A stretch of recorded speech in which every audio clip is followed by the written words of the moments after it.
Сярэдняя школа нумар 14, горада Селігорска. Кандрат Крапіва, ганарысты Парсюк. Бывае, правда, вочы коле. Разгнаў пастух свіней у полі.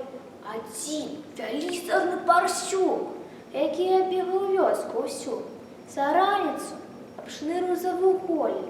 Цяпер такі меў выгляд важны, што носам не дастаць і сажным. Вышэй за ўсіх, ён сам сябе лічыў. А што ў самога налачыў, не бачу гэтага, аднак. І вось адзін от пацвінак, які заўважыў бруд раней, і кажа: «Дзядзечка, твой лыч у брудзе, нязграбна гэта, між свіней. А што ж, калі заўважыць людзі?» Парсюк наставіў хіп. Парсюк раз'юшан, цераз цябе чырванець прымушан. Такое мне сказаць асмеляцца немногія. Дык гэта ж дэмагогія. Парсюк нашлаецца, не дараваць клянецца.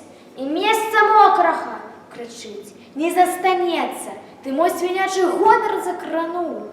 І так ён пацвінака грызянуў, што той за сажняў 5 адскочыў. Парсюк не надта быў ахвочы, глядзецца праўдзе ў вочы.